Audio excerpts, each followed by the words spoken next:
지난 이야기. 외구의 약탈과 무자비한 학살로 그 피해는 걷잡을 수 없이 커져가고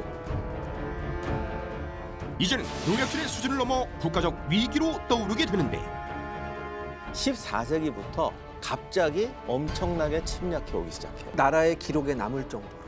그렇기 때문에 우리가 그때부터 왜구라는 말을 쓰는 거예요. 적게는 20척에서부터 많게는 500척까지 대규모 함대가 동원이 돼요. 국가와 국가의 해전이네요, 이거. 그렇죠. 수군을 양성해야 된다고 상소를 여러 차례 올립니다. 공민왕한테 제대로 들어가지도 않고 중간에 카트가 돼요. 이게 비현실적이다.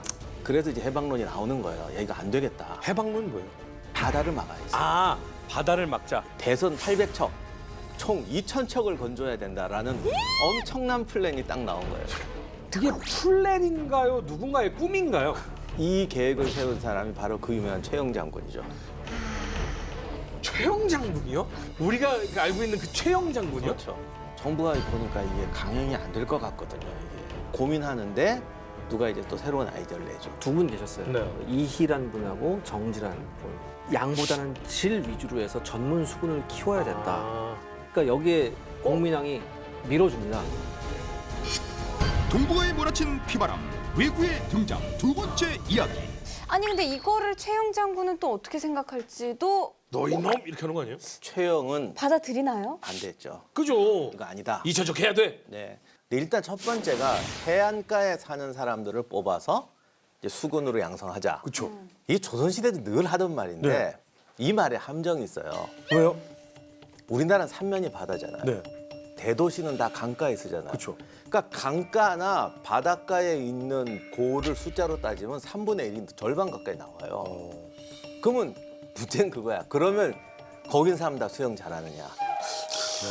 이게 문제야, 이게. 하긴 그러네요. 제 고향이 바닷가인데 우리 반에 수영할 줄 아는 애 아무도 없었어요. 바다에서 수영 못해요. 그냥 떠서 놀지. 영화 친구 보면 맨날 그거 바다 거북이가 빠르거나 아니야, 조련이 아니야. 빠르나 절대 안 그래. 그래서 많은 사람들이 바닷가에 있으면 물에 익숙할 거라고 그러는데 그건 아무 상관이 없고 바다에 익숙하려면 직업이 그러니까 어부거나 무역선 선원이어야 돼요. 그런데 우리 백년 전쟁 할 때 영국 해군 네. 뽑을 때도 보면 결국 먼 바다에 가서 배를 뭐랄까 수군의 자질이 있는 사람은 무역선 선원이나 상선 멀리 가는 사람들. 그래서 영국 해군이 뽑을 때 1순위가 걔들이에요. 2순위가 어부예요. 지금 어부가 아니잖아. 그때는 다 그 연안에서 낚시하는 네네. 사람들이기 때문에 배 몰고 이런 바다 적응력이 뚝 떨어진다고요. 3순위는 당연히 물하고 상관없는 사람. 네. 그건 아예 안 뽑죠. 네네. 그래서 어부까지 뽑았다라는 말은 정말 박박 긁었다는 얘기예요. 근데 우리는 어부도 5%가 안 될 걸 아마 직업 중에 전체 직업 중에. 그러니까- 보내수 자체가 굉장히 낮네요. 그렇죠. 그러니까 우리 대부분 농부지 무역선 이건 아예 없다시피 하고 어부도 굉장히 적기 때문에 물가에 산다고 해서 수군 자원이 아닌 거예요. 또 더군다나 아마 바다에 나가는 어부가 훨씬 적었을 예. 거예요. 대부분 강에 나가는 어부. 아, 그렇죠. 강어부. 네. 아, 바다는 위험하니까요. 왜냐하면 바다에 쪽배 타고 나간다고 생각해 보세요. 그 바다에 누가 나가지도 않아. 제가 얼마 전에 쪽배 타봤거든요. 아 바다에서요? 바다에서요. 할아버님께서 70년간 쪽배를 운영하신 분이신데 이렇게 하면서 이렇게 한번 제가 앞자리에 앉아 있었거든요. 정말 우리가 흔히 생각하는 서해안이나 뭐 이런데 이렇게 되는 너울 같은 느낌 있잖아요. 이런 파도가 나의 목숨을 위협한다고 느꼈어요. 그러니까 실제로 고기 바닷가에서 고기 잡을 때 나가서 잡지 않아요. 아. 그 해안가에서 어살 쳐놓고 막 이러고 잡지. 그렇죠, 그러니까 그렇죠. 거듭 말하면 그냥 생짜를 물에 훈련시켜서 수군을 만들어야 되기 때문에 단기간에 절대 할 수 없어요. 그럼 어떻게 보면은 애초에 좀 무리한 계획이 아니었나 이런 생각이 드네요. 차원이 없는데. 그래서 이제 그러니까 이희나 정지의 발언은 물에 익숙해서 요즘 말로 뉴디티가 너무 심한가? 약간 좀 이렇게 물에 익숙해서 뭔가 물을 이용해서 싸우는 그런 네네. 물개 스타일의 군대를 만들자는 거잖아요. 네네. 근데 지금 물개는커녕 그냥 간신히 배에 태우는 육군을 배에 태우는 수준밖에 안 된다는 거예요. 그러니까 정지가 거기서 착각을 한 거죠. 정지가 뭐라고 얘기했냐면 바닷섬에 있는 애들이니까 하면은 금방 적응할 거고 만약에 이런 애들을 적응하면은 5년 내 외국 끝이다라고 정예 병력을 만나는 자체가 너무 무리수였군요. 그러니까 만들 수 있을 수도 있지만 네. 소규모가 되는 거죠. 아. 그래서 최영의 이론은 이거예요. 그러니까 육지군을 배에 태워서 싸울 때 우리는 전통적으로 활이 장기잖아요. 네. 그러면 백병을 위주로 하는 사람과 활을 위주로 하는 군대가 만났을 때는 두 가지 조건이 필요해요. 일단 지형적으로 좀 높은 데 높아야죠. 있다거나 방벽을 갖고 싸워야 돼요. 네. 그리고 병력이 많아야 돼요. 왜냐하면 활은 이렇게 앞으로 대고 쏘는 게 아니야. 지금도 십자포화를 쏴야 된다는 네. 거예요. 그러면 양쪽으로 갈라져야 되니까 최소한 병력이 2배는 돼야 된단 말이죠. 네. 그리고 높아야 되잖아요. 네. 그러니까 큰 배로 가야 되는 거예요. 바다에서는. 배가 크고 높고 양쪽으로 갈라져야 돼요. 그러면 적군 50명을 작은 쪽배에 탄 왜구 50명을 잡기 위해서는 큰 배 두 척, 그거 200이 필요하다는 얘기죠. 100, 200이 필요하다는 얘기죠. 지금 현 상태에서 왜구를 잡으려면 엄청난 대군이 필요할 수밖에 없는 거죠. 그러니까 사실은 근시안적인 게 아니라 이렇게 많은 병력이 필요하다. 그러니까 더 길게 우리가 장기 투자를 해야 된다라는. 장기 투자는 지금은 네. 그렇다. 나중에 50대 50으로 싸울 가진 게 정지와 이해 방안인데 네. 그 50명을 양성하는 게 시간이 꽤 걸리지 않느냐. 네.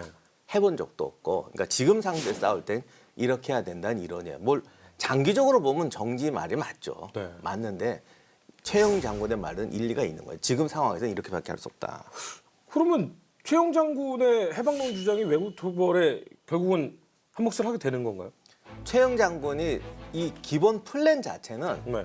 나중에 조선시대 수군의 원리래요. 아. 이게 조선시대도 최영이 나중에 역적으로 죽잖아요. 그러니까 고려사에다가 야 이게 정말 해안이었다. 그때는 못했지만 우리가 이걸 받아서 조선시대 수군을 건설했다라고 못 쓰는 거죠. 그런 게 있어요. 근데 조선시대 역사학자들이 우리가 생각하는 것처럼 조작은 안 하고 비양심적이지 않아요. 그러니까 지금 제 말은 토를 안 달아놨다는 거예요. 다 썼잖아요, 이렇게. 그렇죠. 다른 애들은 이 자체를 빼버린다고. 근데 놓고 그 밑에 사관이 참 훌륭한 아니었다. 이때는 여러 가지 못했지만 이걸 나중에 조선공께서 했더니 왜구를 소탕하고 조선 수군의 밑바탕이 됐다. 만세. 요걸 안 적는 거지. 아니 근데 지금 그러면 최영 장군 말에 따르면 외구 병력보다 우리나라 병력이 적어도 2배는 돼야 된다라는 많아야죠. 뜻인데 왜 그 전에 아니다 절반으로도 충분히 이길 수 있다라고 했던 이는 어디 가셨죠? 이제부터 좀 가슴 아픈 얘기를 좀 해야 돼요. 아파요. 당시 이제 함선 건조 상태가 50% 정도 완료가 된 꽤 상태였어요. 많이 했네요, 그래도. 그러니까 이때 방금 말씀하신 이희가 나옵니다. 네. 충분합니다. 왜냐면 절반이면 되니까 그렇죠, 우리가. 충분합니다. 저한테 주시면 외구 저거 완전 수장시켜 버리겠습니다. 그러니까 이제 위에서는 왜 아닌데. 이런 거 있잖아요. 정말 자신감 있는 장수가 말을 하면 아닌 것 같긴 하더라도 야 혹시 이길지도 모르겠다. 기자님, 제가 죄송한데 혹시 네. 이 장군이 나가면서 네. 수군에 몸담은 지 언 몇 년 이렇게 자신감이 있었던 이런 얘기는 안 했겠죠? 비슷할 거라고 아, 이러면 약간 네. 결말이 네, 이게 정말 인생의 진리인데 그 천하의 진시황도 넘어간 적이 있어요. 우리 전에 한번 얘기했죠. 마지막에 천하랑 싸울 때 가장 유명한 장군한테 야 이제 끝났다. 이제 얘네만 없애면 우린 천하 통일이다. 나가라. 그랬더니 아 군대가 20만 원 필요합니다. 아 이게 너무하잖아. 그때 젊은 장군이 딱 나면서 저는 절반이면 됩니다. 아, 5만이라고 했어요. 5만이라는 소리도 있고. 맞아, 5만이라고 했죠. 뭔가 힘들 때도 홀깃하는 거예요. 이때 이성이 마비되는 그렇죠 거죠. 기대고 싶기도 하고 네. 그러면 그렇게 자신감 있게 이 장군이 이제 나갈 수 있다라고 했습니다. 네. 결과는 결과는- 어떻게 됐나요? 깨끗하게 말아먹습니다. 국밥 말아먹듯이. 국밥을 말아드셨군요. 예. 건조한 함대 자체가 완전히 수장됩니다. 아이고. 50% 그나마 들어가. 남은 함대도 개성 앞바다 방어를 하기 위해서 강화도에 주둔했다가 왜구한테 급습을 당합니다. 그래서 이마저 뭐 기능불능이 됐고요. 쉽게 말해서 이 한 번의 전투로 그동안 길러왔던 수군 세력이 제로가 됩니다. 정말 열심히 하드웨어를 만든 건데 네. 사실. 예. 아, 근데 이렇게 되면 배를 또 다시 만들어야 되고 잠깐 정지 장군은 어떻게 됐나요? 잘했어? 잘했어. 고마워. 나이스. 그러니까 정지 장군이 그래도 나은 거는 자기가 아이디어를 내놓고 실행해 보다 보니까 이거 생각보다 쉽지 않잖아요. 그랬을 때 그걸 꾸준히 차분차분히 해나가는 거예요. 아. 또 한 번 패전도 해요. 그러나 이게 장기적으로 옳은 방향이다. 네. 그래서 차근차근히 준비를 해나가는 거죠. 사실 그런 거지. 왜냐하면 군사작전은 실패 없는 성공이 없어요. 우리가 역사책에 예를 들면 알렉산더가 군대 개혁해서 나가서 쓸었다 그러면 한 번도 실패 없이 나간 것 같지만 그 중간에 얼마나 많은 실패가 있었겠어요. 어떤- 수많은 실패 그럼요. 속에서 나오는 거죠. 근데 이제 문제는 군사작전은 실패하면 인명 손실, 물량 손실이 있으니까 사람들이 자꾸 분노하게 되는데 이게 사실 어쩔 수 없는 면이 있어요. 그래서 정제 고향이 나주거든요. 네네. 그래서 목포 나주 일대에서 특히 섬 이런 데서 이제 뽑아서 수준이 되도록 훈련시키는 거죠. 정예병력을 예, 저는 50%뭐 석 달 만에 이런 거 없이 자기가 선원을 모아서 병사들하고 같이 훈련하고 연습하면서 찾아가면서 네. 차분차분 양성을 시킵니다. 그러니까 실제로 그 부대는 그럼 강해졌나요? 그럼요. 그 오. 훈련하는 과정이 좀 눈물겨운 오, 그래요? 게 좀 있었어요. 왜냐하면 특히 뭐 모든 전쟁이 그렇지만 특히 해전 같은 경우는 서로 신호 체계를 주고받는다는 게 정말 힘들어요. 그래서 맨 처음에 정지가 계획에 세웠던 게 종소리를 울려서 서로 보게 하자. 나가서 종을 울려봤어요. 안 들리는 안 들려요. 그 다음에 꽹가리를 해보자. 가까운 데선 들리는데 조금만 넓어지면 안 들리는 거예요. 북소리를 해보자. 북소리도 안 들리는 거예요. 그러니까 이 사람이 자기가 생각하면 이걸로 되겠다라고 했는데 계속 틀리는 거예요. 그러니까 실패를 통한 그렇죠. 그러니까 트라이얼 앤 에러를 하면서 찾아낸 게 그나마 나은 게 깃발이더라. 그런 걸 찾아내고. 아, 그럼 이거는 예전부터 내려오던 방식으로 수군의 깃발을 보인 게 아니라 찾아낸 거네요. 예전부터도 그런 방법이 있었겠죠. 그런데 예를 들어서 우리가 전통적인 전술로 하는 게 아니라 지금 왜구랑 싸우려니까 걔들한테 맞는 대응 전술을 찾아서 나간다고. 그러다 보면 신호 체계나 이런 것들이 새로 만들어야 되고 기록에 보면 장비 같은 거, 그러니까 배를 개조하고 전술에 맞게 개조한다 이런 게 있어요. 그게 뭐 정말 널판지 하나 붙이는 걸 수도 있어요. 뭐 배끼리 마주쳤을 때 널판지 놓고 건너간다. 그 널판지 놓고 건너갈래도 뭐 준비를 뭐 해야 되고. 있어야 될 거 네. 아니야. 맞아요. 뭐 진짜 뭐 아무렇게나 놓나? 그러니까 그런 것들을 자기들이 먼저 연습을 하고 요즘 말로 하면 하사관처럼 얘들 키워가지고 해안에 다른 고을에 보내서 훈련시키고 장비 개량시키고 이런 거 하는 거예요. 그런 기록은 안 남아 있나요? 저는 지금 얘기를 들어보면 굉장히 많은 실수를 하면서 정예병력을 키워 나갔는데 실제 뭐 UDT가 돼서 이런 활약을 했다 막. 근데 그게 우리나라 기록 그런 게 없어요. 그 더군다나 이게 그 정도 생각이 아니라 사실상 중앙정부에서의 그 지원도 수준에 미치지 못하는 거였어요. 뭐냐면 이런 것도 있다고 하더라고요. 군량을 줘야 되는데 훈련하느라고 네. 육지에서 훈련하는 보병보다 군량을 처음에 적게 줬대요. 더 많이 줬는데 왜냐하면 배 이렇게 하는 애들이 뭐 이렇게 걷지도 않는데 뭐 군량이 많이 필요하겠냐 이런 식이었대요. 너무 짧은 생각 아닌가요? 보니까 군량이 육지의 보병에 비해서 2배가 드는 거예요. 군량이. 외국은 히트앤드라는 전설이거든요. 네. 그러니까 빨리 쫓아가고 빨리 해야 된단 말이에요. 그럼 순간적으로 어떤 병사들이 순간적인 힘을 내야 될 때도 있고 그러니까 해보니 군량이 2배가 필요해요. 그렇죠. 에너지 바 같은 거 만들어줘야 돼. 그러니까 요때 유일한 기록 하나가 이게 꼭 정지 부대에서 나온 건지는 모르겠는데 아마 그거 같아요. 근데 이제 어느 수군 병사 이렇게 하니까 병사가 아이디어를 냈는데 왜구는 이제 빠른 배를 몰고 와서 올라타잖아요. 그렇죠, 올라타죠. 가까이 못 오게 해야 되잖아요. 그렇죠. 그러니까 갈고리 같은 걸 밀어서 못 오게 하는 거예요. 네네. 밀어서. 밀 때. 근데 밀어도 지가 돌아올 수 있잖아요. 네. 그러니까 갈고리로 걸어요. 하나는 밀고 하나 당기는 거야. 움직이지 잡아서 못하게. 그래 놓고 하자. 뭐 이런 거. 근데 그것도 말이 쉽지. 아이디어는 좋지만 막상 하려면 연습 엄청나게 해요. 그렇죠. 미는 힘이 강하면 딸려 나가는 거고 그렇죠. 당기는 힘이 강하면 예. 사람들이 올라오는 거고. 그리고 얘들이 칼로 내리칠 수도 있으면 그렇죠. 뭐 거기다 쇠로 감아야 되고 여러 가지 이게 있기 때문에 그런 거를 통해서 이제 장비 만들고 나중에 이 정지부대가 유명해지니까 조선 건국 후에도 요즘 말하면 진짜 특수부대로 만들어서 네. 교동에 배치를 해요. 왜냐하면 교동이 그 강화도 강화에 지나치고 딱 중심인데. 입구거든요. 얘 거기서 이제 평생 살게 되는데 나중 조선시대 기록에 의하면 해상에서는 육군 10명이 이들 한 명을 당해내지 못한다. 해상에서는 그럴 수 있죠. 그래서 나중에 보면 60세가 넘은 뒤에도 현역보다 낫다. 그러니 은퇴시키지 말고 그냥 네? 둡시다. 뭐 이런. 그때 당시에 60이면 굉장히 장수하신 거 아닌가요? 이거 칭찬인가요? 아니면 아 근데 그거는 저도 진짜 그 고민했어요. 아니 60 넘어까지 복무시키자는 게 이게 도대체 과연 칭찬인 예. 것인지. 오랫동안 고생했는데 연금이라도 줘야 될 거 아니야. 그럼요. 근데 우린 연금 제도가 없거든. 그렇죠, 그렇죠. 그러니까 차라리 계속 군적에 둬서 훈련 안 시키더라도 주자 이런 뜻이었는지 모르겠어요. 후배 양성에 뭐 도움을 준다거나. 근데 제가 볼 땐 후자 같아요. 네. 조선시대 수령들이 우리가 생각하면 다 변사도 아니고 우리가 좀 잘못 알고 있는데 조선시대 관료들은 그냥 피 빨아먹고 막 이렇게만 생각하는데 의외로 인정 많고 합리적인 경우 많아요. 이야기를 들으면 어느 정도는 정말 훈련을 잘 받았구나라는 생각이 드는데 이제는 그러면 외국과 어떤 실력이 좀 대등해진 건가요? 훈련을 열심히 받아서 수준이 올라간 건 맞는데 네. 그래도 근접전에서는 외국한테 아직은 안 됐어요. 아. 근데 우리나라는 예전부터 활을 잘 쏘는 게 유명한 나라이긴 했잖아요. 아니 그러니까 붙어 싸우면 안 되니까. 이게 강해서라기보다는 이게 약해서. 그리고 이게 장거리 전투는 일단 물량으로 갈 수밖에 없고 그리고 이게 활을 얘기가 나와서 하는 말인데 정말 잘 쏘는 사람이 있잖아요. 저도 기록을 봐도 안 믿기는 얘기가 있어요. 네네네. 예를 들면 배에서 이거 중종 때 실화인데 배에서 흔들리는 배에서 외구랑 만났어요. 네. 완전 무장하고 방패 이렇게 생겼잖아. 네. 그 틈바귀로 내다보고 네. 있는 거야. 그 안. 그거를 배 위에서 쏴서 맞췄대. 아 되죠. 아 우리나라 이 양궁에서 엑스텐 딱 맞추면. 근데 양궁은 방금 전에 서서 나룻배 탔을 때 어땠습니까?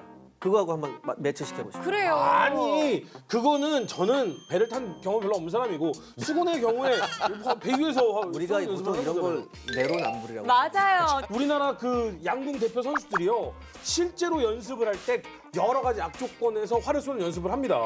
그러니까 그게 세계를 제패하는 국가대표급은 그게 가능한데 그때도 국가대표 모든 병사가 그럴 수는 없는 거죠. 그러니까 이게 물량으로 가야 되고 그리고 이 활 할 때는 일단 방어전, 성을 지킨다거나 이럴 땐 좋은데 야전에서 붙었을 때가 골치 아픈 거예요. 아하. 활은 무조건 보호가 돼야 돼요. 그렇죠. 그럼 그 활 쏘는 사람을 병사들이 사실은 지켜줘야 되거든. 결국 단병이 벌어져야 돼요. 근데 백병전은 안 버릴래니까 성벽을 놓고 싸우든가 배 안에서 싸우는 거죠. 그렇죠. 옛날 페르시아군도 활 쏘는 애들 그럼. 전문으로 지켜주는 병사가 있었잖아요. 또 하나 착각하는 게 아니 활 쏘다가 단병 졌자면 칼 뽑아서 싸우면 되지 않습니까? 왜요? 칼도 잘 쓰고 활도 잘 쏜다. 그 영화 보면 많이 하던데요. 예. 100명 이상을 거느리는 그런 전문 부장은 다 잘해요. 네. 근데 보통 병사는 그게 안 되죠. 이 임진왜란 때 우리나라 환도가 짧았어요. 왜냐하면 대부분 병사들이 활을 쐈기 때문에 칼이 길 필요가 없었다고 하더라고요. 그래서 호신을 위해서 칼이 짧아지는데 이 상태에서 단병전을 일본군하고 붙으니까 그때 피해가 너무너무 그리고 컸어요. 누가 칼로 싸우나 창으로 들고 오지. 그럼 방패 창으로 밀고 들어가면 설사 활을 버리고 칼을 뽑는다고 해도 할지라도 훨씬 길이 차이가 뭐다 있으니까. 황비용인가 날아다니는 게 그거 안 되거든. 그럼 우린 어떻게 해요? 또 져요? 계속 져요? 그래서 강한 한 방이 필요하다. 어. 그래서 나온 게 그 유명한 최무선의 화포입니다. 아 여기서 화보가 나오는구나. 그러니까 드디어 이게 안 되면 나오는군요. 테크놀로지로 가자. 어. 그런 생각이었죠. 역시 그때부터 우리 머리 나이야. 머리. 그건 아니 날 나온 김에 설명 좀 해주세요. 최무선의 화포 어땠는지. 그러니까 당시 송나라 등지에서 이제 화약무기하고 화포가 개발이 됐죠. 근데 그 지난번에도 한번 말씀드렸듯이 화약의 조절법은 국가 기밀이었다고 그렇죠. 하더라고요. 엄청나더라고요. 그 최무선이 이 화약의 비밀을 알아내는데 거의 뭐 평생을 바쳤을 정도로 이제 그래서 고려가 얘기를 합니다. 명나라한테 화약을 좀 지원해 달라 이렇게 하는데 원료를 바치면 만들어 주겠다 이런 얘기합니다. 아니 원료가 뭔지 알면 우리가 만들었지. 대부분의 원료도 중국에 있어요. 초석이 중국하고 인도하고 남미 그쪽에서밖에 없어요. 초석 대단히 초석 단지가. 네. 그럼에도 불구하고 이런 얘기를 한다는 건 주기 싫다는 얘기죠, 사실. 이게 원래 저 명나라 태조가 조선에 대해서 되게 박했어요. 근데 아마 그 사람은 원래 원나라와 고려가 사돈 관계고 그랬기 네. 때문에 자꾸 원나라 편이 아니냐고 의심을 했던 것 같아요. 네. 근데 이 또 명태조 주원장은 사실 중국 역대 황제 중에서 사람도 제일 많이 죽인 사람이야. 네, 네. 그리고 이 사람은 철학이 이런 거야. 억울한 것 같아. 근데 내가 왜 네가 억울한 걸 내가 걱정해야 돼? 아 그건 네 사정이고 그렇죠. 이거네요. 내가 볼 때는 의심이 1이고 억울한 게 9야. 근데 억울한 건 이쪽 사정이고 나는 없애면 되고 내가 뭐 사람이 한둘이냐? 그래서 마구 죽이고 절대 자기가 손해보는 짓 안 하려고 그러죠. 그래서 그 원료라도 바쳐라 게 이런 거예요. 널 못 믿겠다. 그리고 뭘 우리한테 원하려면 바치는 게 있어야지. 재료라도 갖다 주고 만들어 달라 하든가 꽁으로 달라 하는데 내가 왜 주냐? 아니 그러던 우리가 어떻게? 아, 그래서 이 최문선도 생각을 했죠. 네. 가장 중요한 원료가 초석이다. 이 초석과 암모니아의 대단히 밀접한 관계를 알았었나 봐요. 그래서 최문선이 고려에 돌아와서 뭐 변소란 변소는 다 뒤졌다고 그런 얘기를 했어요. 아모니아. 예. 그래서 변소란 변소는 다 뒤져서 거기서 초석을 얻기 시작했다. 화약 제조가 가능해집니다. 물론 그 질은 좀 떨어질 수 있겠지만 그걸 바탕으로 해서 무려 18종의 화약 무기를 만듭니다. 그 내용이 있는데요. 태조 실록에 있습니다. 그 화포는 대장군포, 이장군포, 육화, 석포, 화통, 화전, 철탄자, 오령존, 유화 등 이런 무기들이다. 기계가 만들어지자 사람들이 놀라고 감탄했다. 놀랍죠. 그렇죠. 근데 사실 화약의 질이나 여러 가지를 따져봤을 때 우리가 생각하는 그런 호쾌한 대포는 아마 없었을 것이다. 그렇다면 이 당시에 가장 현실적인 화약 무기는 아마 화통이 아니었을까. 저는 그렇게 생각합니다. 이건 뭐 세계적으로도 제일 처음에 초기에 배에서는 많이 쓰였던 그렇죠. 방법인 거죠? 왜냐하면 이 이름만 있지 실제 그 성능에 대한 얘기가 없어서 네. 우리가 추정할 수밖에 없는데 일단 옛날 대포는 우리가 생각처럼 나가서 폭발하는 대포는 한참 뒤에 나와요. 네. 1820년대부터 나오잖아요. 그래서 돌탄을 쏘거나 납탄, 산탄을 쏘거나 화살을 쏴야 돼요. 근데 이것도 의외로 기술이 많이 필요하더라고요. 그래서 화살이라는 것도 우리가 생각하는 이런 화살인지 큰 건지 통이지. 신기전인지 모르는 거죠. 그래서 한 번에 여러 발의 화살을 쏘는 게 세종 때 개발이 되거든요. 그전 하나만 쐈대. 근데 그 화살의 크기를 또 몰라. 아, 뭐 기타 등등 여러 가지가 있는데 또 바다에서 쏘려면 이게 또 여러 가지가 필요해요. 그래서 우리가 생각하는 것처럼 쏴서 배를 관통하거나 뭐 폭발시키거나 이런 무기는 드물었을 것이다. 또 있었다 하더라도 맞추기가 불가능했을 것이다라고 이제 생각을 하죠. 근데 이 화통은 사실 영화를 통해서도 굉장히 많이 봤어요. 처음에 딱 진압을 할 때는 화통을 던져서 시작을 하는데 근데 이게 언제 어떻게 터질지 모르는 단점도 갖고 있지 않나요? 그게 문제죠. 그 우리 예전에 그래서 배운 적 있잖아요. 이때 가장 많이 등장하는 것이 승려라든가 이 종교에서 그렇죠. 나오신 이때 분들. 승려들을 동원해서 이 최초의 우리나라 화통 부대를 승려들을 동원해서 만들죠. 그러니까 이게 그야말로 그 시안 신관 자체가 신뢰할 수 있으면 좀 덜 할 텐데 붙이는 순간 터지는 경우도 있고. 그러니까 아마 초기에 이런 거 실험하면서 많은 뭐 피해자가 무지하게 그러니까요. 알았을 거예요. 네. 언제 터질지 모르잖아요. 그리고 바다 위니까 뭐 좀 이렇게 플라테이션이 크겠습니까?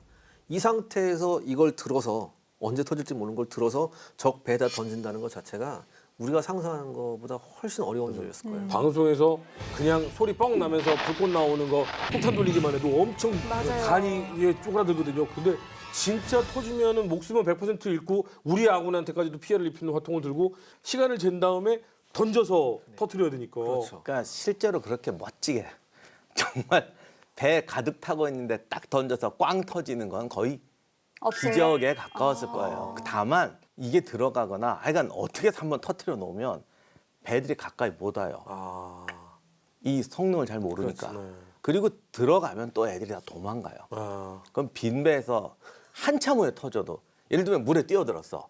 아 갔더니 한참 후에 터지는 거야. 그럼 헤엄치던 애들은 생각하겠죠. 아 괜히 뛰었네. 근데 먼 데 차라리 있는 던질 걸. 그렇죠. 뭐 잡아 다시 던질 던질 그럴 걸. 수도 있는데 먼 데 있는 애들이 보면 그걸 어떻게 알아? 갑자기 그렇죠, 뭐가 그렇죠. 뻥 뭐- 나가면 뭔가 있는가 보다. 예, 그러면 못 들어오죠. 근데 여기서 이제 아까 대장군포 얘기가 나왔는데 네. 제가 약간 의미 두는 게 대장군포에 꼽는 게 대장군전이라고 해서 마치 커다란 통나무 같이 생긴 화살 같이 생긴 발리스타. 예, 뭐 그런 거 비슷한 네네. 거예요. 그래서 이게 마치 그 당시에 대함미사일 같이 적의 함선을 꿰뚫었다고 하는데 이거 잘 모르겠어요. 왜냐하면 이게 이런 효과가 있었으면 그 네. 이후에도 계속 썼었을 텐데 별로 사용 기록이 좀 없는 이게 거의 임진왜란 때 와야 대장군포 같은 게 있는데 실제로 뭐 맞으면 돛대가 부러졌다 그러는데 이수인 장군 그 기록에 봐도 그런 경우는 별로 없고 오히려 산탄을 더 좋아했어요. 아, 대부분은 화통 그리고 이제 중요한 게 신호. 그 많은 분들이 이 대포 그러면 신호용으로 썼다 그러면 야 이게 뭐 장난치냐 이러는데 아까 기자님 잠깐 얘기했지만 북쳐고 꽹가리 꽹가리 치고 아무래도 소리가 안 나니까. 들려도 소용없는 게 서로 치거든.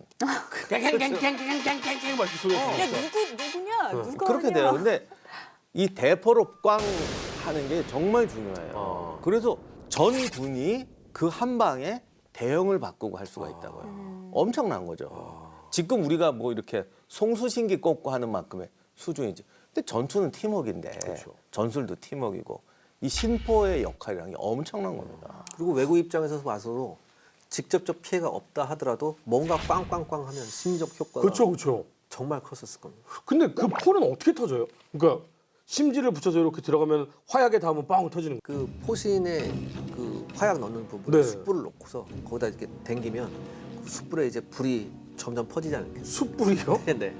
전날 붙여야 돼요? 근데 진짜 시간이 오래 걸리겠네요. 그러니까 도화선을 그거. 타고 들어가는 게 아니라 화약이 뜨거워져서 터지는 거예요. 정말 상상하기도 어려울 정도로 맞추기 힘들겠다. 여기서 결론을 내는 게 뭐냐면 우리가 머릿속에 상상하는 그런 대포가 아니에요. 절대. 그런데 아까 말씀드렸던 이 채무선의 화포가 드디어 왜구에게 본때를 보여준 그런 전투가 있었죠? 네. 그래요?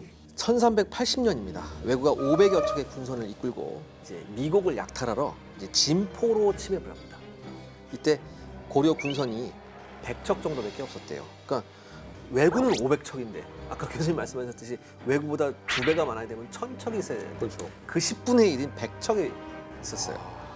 근데 이 100척이 놀랍게도 왜구 500척을 전부 다 불살라버려요. 에? 어떻게 그게 가능해요? 아 이게 약간 오해가 있는데 바다에 싸운 게 아니고 네. 500척을 묶어놓고 육지로 약탈하러 내려갔어요. 아, 빈매에 이거 화통 같은 거 던지면 좋잖아요. 미리 던져놓으면 되니까. 네, 그리고 이제 뭐 하여간 뻥뻥했더니 수비대들 놀라 다 도망가고 네.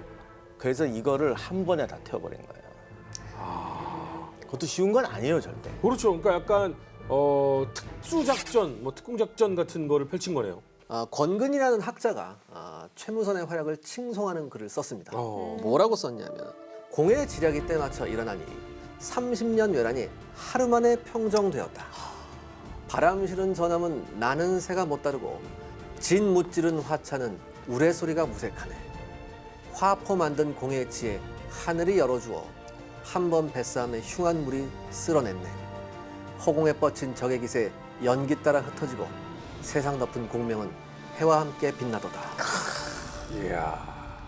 그러니까 수십 년간 쌓아왔던 이 한이 한 방에 풀렸다. 약간 이런 느낌이네요. 그렇죠. 근데 저게 진포해전을 축하하고 쓴 네. 시인데 다만 저기 번역에서 화차가 본문에 화거라고 돼 있는데 네네. 오해하실까 봐 말씀드리는데 이게 아마 대포를 수레에다 얹거나 이래서 화거라고 했지 네. 우리 그 신기전 가연장 로켓포처럼 나가는 화차는 아직 나중에 아니다. 세종 때 아, 문족 때 네네네. 개발되기 때문에 그건 아닙니다. 그러니까 화통을 실어서 가서 예. 던져놓는 정도. 아니요 그때 대포도 있었으니까 아, 네네. 그러니까 어쩌 운율 맞추느라고 라인이 낮아야 되잖아요. 건근이 배는 안 타봤을 거고 아마 내 생각에 수레에다가 대포 실어서 끌고 가는 거를 봤겠죠.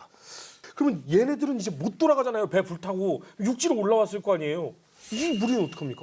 아 이게 또 보통 일이 아니었어요. 배를 싹 치웠더니 네. 상륙한 부대가 있었는데 이게 또 사상 최대의 규모 부대였어요. 그렇죠. 500척이었으니까 그렇죠. 뭐 얘들 입장에서는 이렇게 된 거 어떡하냐. 쓸다가 네. 거점을 확보해서 구원부대가 올 때까지 버티자. 이런 작전이었죠. 그래서 유명한 그 황산 전투가 여기서 벌어지죠. 황산 전투요? 얘들이 전라도 경상도를 쓰고 다니면서 고려군을 막 격파해요. 그러니까 고려도 큰일 났다 싶어서 네. 당시 최강 부대였던 동북면에 이성계 부대를 투입을 합니다. 이성계라면? 나중에 조선 태조죠. 오. 당시는 이제 고려 장군이었으니까. 그러면 여기에서 이성계가 황산에 지금 전투를 벌이러 내려가면 우리가 알고 있는 황산벌이 거기입니까? 그 황산벌이 아니라 이건 다른 황산 대첩이라고 네네. 운봉이에요 지금의. 지리산 자락이 운봉인데 돌아다니면서 식량을 모았던 것 같아요. 그리고 지리산에 들어가서 그러니까 얘들이 한국어로 지리를 빠삭하게 아는가. 얼마나 털고 얼마나 다녔어요. 털고 다녔으면 이 정도면 굉장히 규모가 큰 작전이네요. 그러니까 이건 다시 말씀드리지만 왜구가 단순한 해적이 아니라는 뜻입니다. 거의 정규군에 그러니까요. 준하는 전투를 그러네요. 갖고 있다는 그러니까요. 얘기예요. 그래서 그 부대가 지리산 속으로 들어가기 전에 황산에서 만나 전투를 벌인 거죠. 이성계 장군은 저기서 들어가면 안 된다. 거기서 못 잡으면 이제 빨치산 사냥을 해야 돼 그때. 그러면 그때는 정말 어려운 전투가 되는 못하죠. 거예요. 그 당시 병력 네. 갖고 못해요. 그럼 왜냐면 어떻게 해야 돼요? 그래서 황산 전투에서 이제 잡은 거죠. 붙어요. 그래서 그 황산 전투에서 크게 승리를 합니다. 고려사 열전에 변한 열전에 의하면 이렇게 적어 있습니다. 처음에는 적군이 아금보다 10배나 많았으나 겨우 70여 명만이 살아남아 지리산으로 도망하였다. 왜구의 피로 강이 물들어서 7일간 그 물을 먹을 수가 없었다. 이런 얘기. 강이 아니라 여기서부터 여기까지 오는 천 개울이죠. 개울. 개운. 지금 생각하는데 강이 계속 흐르는데 7일 동안 이게 흐르는 제가 교수님하고 가끔 말씀을 나누다 보면 제가 다 좋은데 교수님이 하나 단점이 있으세요. 0.5초 만에 이렇게 탁 하는 경우가 뼈를 있어요. 때려요. 예. 항상 그래요. 그래서 제가 교수님 제발 0.5초 만에 저거 좀 제가 알았어, 꼭 하나, 둘, 이. 아 그거하고 마찬가지잖아요. 아니 근데 분명히 어느 정도는 좀 이해가 가는 게 이성계 장군의 부대라면 그때 당시에 고려의 최정예 부대였었고 그리고 우리는 육군만큼은 사실은 외국한테 밀리지 않는다라는 상황이었고 게다가 사기가 한껏 올라와 있었잖아요. 근데 왜 이게 과정입니까? 근데 포획한 말이 1600필이라고 기록이 돼 있는데 네. 우리 전국시대 봤지 않습니까? 기소음악. 하긴 전국시대 최대 규모의 부대들이 다 붙었는데도 말을 한번 생각해 보니까 그렇게 안 됐던 것 근데 같은데. 여기서 과장이라는 거는 이제 10배가 많았다. 뭐 이런 거가 좀 과장일 거고. 이성계가 왜구랑 싸운 중에서도 최대 규모의 전투였던 건 맞는 것 같아요. 그러니까 만약에 500척인데 한 척당 10명만 해도 5,000명이잖아요. 그러니까 꽤 규모는 됐었을 거예요. 그리고 1600필이 가능할 수도 있어요. 왜냐하면 고려 시대는 조선 시대보다 말이 많았던 것 같아요. 그리고 그게 지들 끌고 온 말이겠어 다. 아, 그렇죠. 그렇게 생각하는 건데. 우리나라에 있는 고려 말들을 가지고 네. 도망가려고 그리고 했던 거군요. 식량을 약탈해도 지금 지리산으로 들어가는 거 아니에요. 이 병력이 얼마인지 정확히 모르지만 대승리였던 건 맞죠. 그래서 그 황산 대첩비도 있었어요. 그래요? 지금도 있어요. 그래서 그 또 뭐 일제 때 그 일본에 깼다고 그래가지고 또 새로 세운 비도 있고 있는데 거기는 조선 시대에는 거의 뭐 성지였지. 전설 있는 바위 그래요, 그 피바위 얘기하시는 거죠? 있는데. 피바위. 예. 저 얼마 전에 그쪽 촬영 갔다 왔거든요. 그게 그때 세워진 거구나. 거짓말 아닌 게 7일간 물을 먹을 수 없었다. 이걸 막 우리는 막 피가 흘러 넘쳐서 한강이 뻘고 이게 아니고 몇백 명이 죽어서 강물에 떨어졌으면 그 시체를 치우는 그 시체 그렇죠. 치우고 시체 7일 처리가 못 먹어요. 그- 그거. 제가 교수님이 그 말씀하셔서 하는데 뭐 1차 대전까지 시체 처리가 그럼. 가장 큰 문제예요. 그 과정에서 훨씬 더 많은 병력이 질병에 시달려서 죽습니다. 이걸 가만 놔두면 질병이 발생할 수 있어요. 아우 당연히 사람 몸에서 세균이 제일 많이 나와요. 완전 독소예요. 네.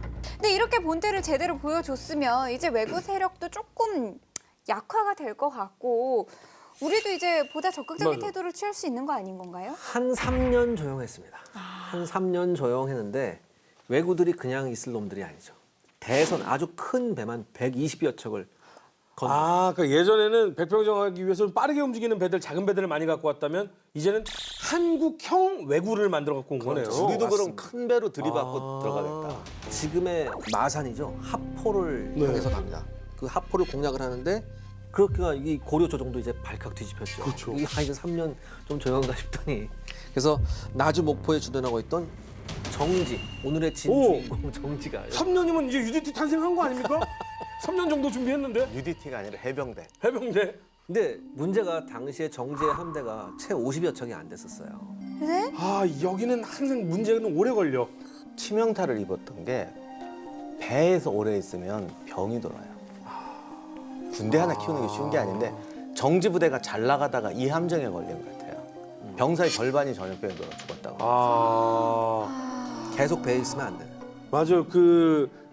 또 우리 박사님도 좋아하시는 저하고 같이 예전에 즐기셨던 그 바다를 돌아다니는 이 게임이 있거든요. 거기에서도 보면 배가 항해를 오래 하다 보면은 전염병이 돌면 정말 선원들이 정말 다 쓰러져 나가요. 대책이 없어. 네. 그냥. 고립이 돼 있으니까 그 안에. 그러니까 정지 부대도 이게 문제가 됐군요. 그게 경험을 통해서 또 이제 위생 이런 걸 만들어야 되는데 그게 정말 피값으로 배우는 교훈이에요.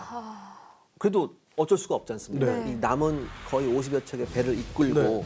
밤을 새워서 섬진강 하구에 도착을 합니다. 그래서 여기서 이제 하포에 있는 병력하고 합세를 해요. 네. 합세를 해서 이제 왜구하고 전투를 벌이려고 했는데 근데 왜구는 이미 남해 관음포까지 진출을 한 상태예요. 어허. 그야말로 파죽지세였죠. 이 남해 관음포가 지금 남해대교에 있는 부분이에요. 네네. 그리고 여기가 이제 노량해전 벌어진 장소예요. 다만 여러분이 그 남해 지역에 가시면 현재 지형이 좀 많이 바뀌어 있어요. 해안도 메워지고 그래가지고. 근데 아무튼 저도 잘 모르겠는데 거기가 중요한 전투하는 데는 항상 거기가 거기잖아요. 네. 하포도 그렇고 뭐 지금 예, 얘기 딱 그래서- 들었던 것들. 여기서 이제 이 화통. 화통을 사용해서 대승리를 거뒀다고 그래요. 승리를 거뒀다고요? 그렇죠. 아니 우리의 작전은 항상 사람이 배 이상 많아있어야 되고 몰래 터트려야 되고 이랬었는데 지금 얘기를 들어보면 우리 절반도 못 미치는 바로 병력인데. 50대 120. 절반도 못 미치는 병력에다가 상대가 한국형 전술로 대응 전술로 만들어 온 배였어요. 전투력상엔 2배, 3배 강한 애들을 네. 깨트려 버린 거예요. 어떡해요? 화통을 던졌다라는 것도 중요하지만은 전체적인 역량이 세졌다는 거. 아 이제는 붙어도. 이제 바다에서 2대1로 맞붙어서 우리 이야. 이게 굉장히 중요한 전투예요. 와. 그래서 네. 정지 장군 자신도 내가 수많은 전투를 했지만 오늘날처럼 쾌한 적이 없다 그러는데 이게 단순히 대승리를 거뒀다가 아니라 네. 이번 월드컵에서 네. 또 뭐 이렇게 신생팀 많이 나왔지만 늘 8강에도 못 오던 팀이 결승전에서 세계적 강호를 깼다. 네. 이런 거예요. 우리가 이제 세졌다. 아 이거 정지 장군님께 박수 한번 드려야 돼요. 와. 아니 근데 진짜 그도 그럴 것이 뭐 앞서서도 계속 얘기했지만 병력도 우리가 2배는 돼야 하고 뭐 충분히 더 큰 배로서 위에서 공략을 해야 되는 건데 이번에는 그런 게 전혀 없었음에도 불구하고 이겼단 말이에요. 굉장히 우리 수준이 높아진 거잖아요. 그렇죠. 이제는 우리가 더 세졌다. 더 세진 거지. 2대1로 이겼으니까. 됐다. 그럼 이때부터. 어느 정도나 외구가 어느 정도나 깨졌어요? 심지어 이 해전에서 외구의 대선 17척이 격파가 됩니다. 그리고 왜군의 피해는 약 2천의 사상자가 납니다. 생각보다는 좀 적네요. 그러니까 저도 120척이 왔는데 17척이면 아니 120척이 이렇게 늘어서나요?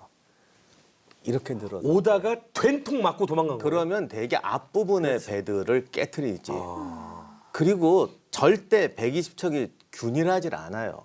왜냐하면 보통 이때 당시에 싸우면 제일 큰 배들을 앞에 그러면 거예요. 주로 거의 모든 주력 병력이 타고 있던 배들은 거의 다 격침이 된 거네요. 그리고 바다에서 떨어지면 적군 수를 정확히 못 잡아요. 아하. 정말로 정지 장군이 이 전염병에 의해 병사들을 잃는 너무나도 힘겨운 상황에서도 무려 2대1 이상의 왜구와의 대결을 철저한 승리로 가져왔습니다.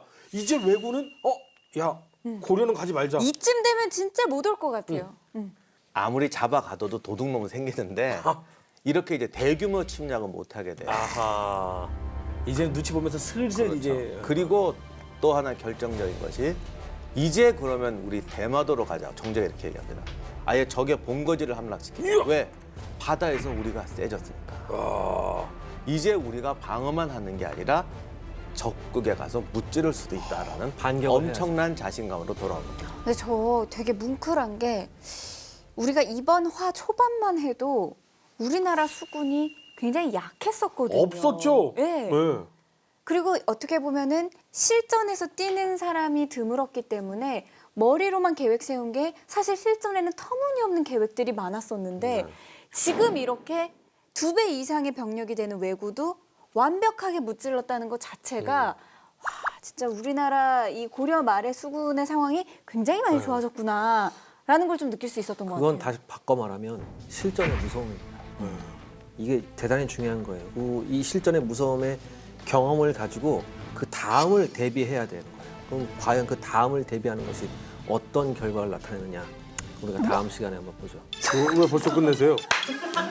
왜 벌써 아니 끝내는 거예요? 끝내는 게 아니라 보자 이거. 그래서 아니 근데 저는 수군 얘기 쭉 나오면서 참 미안하고 고마운 생각이 드는 게 고마운 분들은 뭐 이런 정지 장군이나 최영 장군님처럼 정말 우리가 이대로는 안 되니까 어떻게 해야 될 것이냐 이걸 머리로만 생각하지 않고 탁상에서만 고민하지 않고 실전으로 준비를 해서 결국은 막아내고 우리 민초들을 살려주신 그런 분들이 참 고맙고 그리고 얼마나 국가가 해주는 게 없이 무서웠으면 바닷가에 사람들이 안 살고 산으로 몰래 숨어 들어갔다가 몰래 나와서 농사를 짓는 이 민초들은 얼마나 힘들었을까 이런 생각도 들고 근데 결과가 참 좋아서 저는 기분이 좋네요.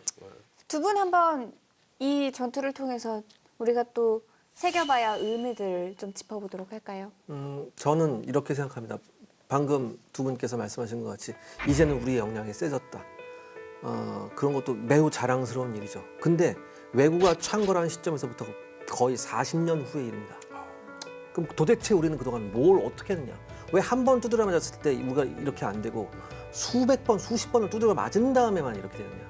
그건 전 참 안타까운 심정입니다. 우리가 흔히 탁상공론이라는 게 뭐냐면 이런 거예요. 우리가 활을 잘 쏜다. 우리는 장병에 강하다. 이게 현상이거든요. 어떠한 이유 때문에 만들어진 현상이에요. 근데 사람들이 그걸 본질로 해석하는 거야. 아하. 우리는 원래 이건 잘해. 아. 근데 이건 못해. 영원히 이거는 못할 거야라는 전제를 깔아버려요. 이게 가장 잘못된 거예요. 그러니까 역사는 왜 도전과 응전이다라는 말을 하는데 결국 선진국이 되고 세계를 이끌어 나간 집단은 자기 앞에 어떤 과제가 주어져요. 예를 들면 우린 늘 평지에 살았어요. 근데 갑자기 이제 바다에 가서 살아야 돼.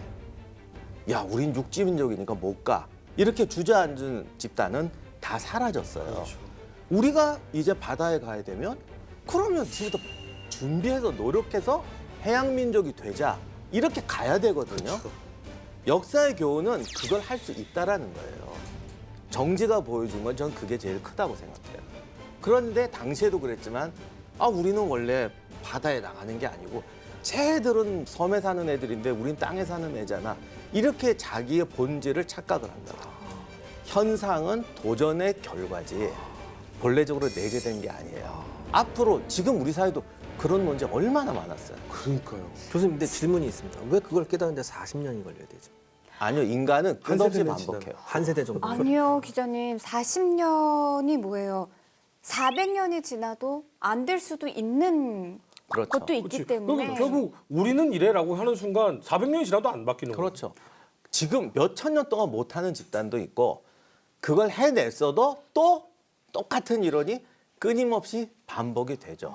그럴 결국 승리하는 집단은 이걸 해내는 사람이에요. 맞습니다. 굉장히 울림을 주는 말씀인 게 이게 비단 어떤 집단이 아니라 개인 스스로도 요새 왜 자존감 이런 얘기 하잖아요. 나는 안 돼. 나는 안 될 거야라는 것보다 이번엔 또 이렇게 변했으면 이것도 한번 해볼까, 도전해볼까, 적응해야지라는 마인드를 갖는 게 훨씬 더 발전적이고 진취적이다라는 것까지 짚어주셨습니다. 그러니까 현상에 대해서 정말로 그냥 좌절하지 않았으면 좋겠어요. 지금 방송 보시고 계신 우리 여러분들 뭐 하십니까? 가족들, 친구들 이런 분들한테 보여줘야 돼요. 들어야만 하는 얘기입니다. 작가님들 반응 봤어요. 우리나라는 이래서 안 돼. 우리 국민은 이래서 안 돼. 지금 상황을 가지고 생각하지 마세요. 우리는 얼마든지 할 수 있습니다. 맞습니다. 그럼 저희는 다음 주에도 다시 찾아오도록 하겠습니다. 고맙습니다. 다음 이야기. 강성해진 고려 수군의 활약으로 속수무책 무너지는 왜구 무리. 이제 왜구 투보를 위해 바다를 건넌다. 대마도를 정벌하라. 워낙 땅이 척박해서 농사 자체가 거의 불가능해요. 문제는 다른 지역에서 오는 왜구들도 대마도에서 거쳐서 와요. 한마디로 해적들의 허브였죠. 이제 가서 대마도를 싹 밀어버려야 됩니다. 누가 나갑니까? 여기에 이제 유명한 이종무 장군을 3군 도 채찰사. 동원된 병선이 모두 227척입니다. 우와! 우리 군사가 무려 1만 7천이 넘습니다. 1939호의 가옥을 불태우죠. 그야말로 대마도가 쑥대밭이 된 거죠. 그렇죠. 여기서 이제 문제가 터지는데 여기서 작전이 뒤틀려요. 왜요?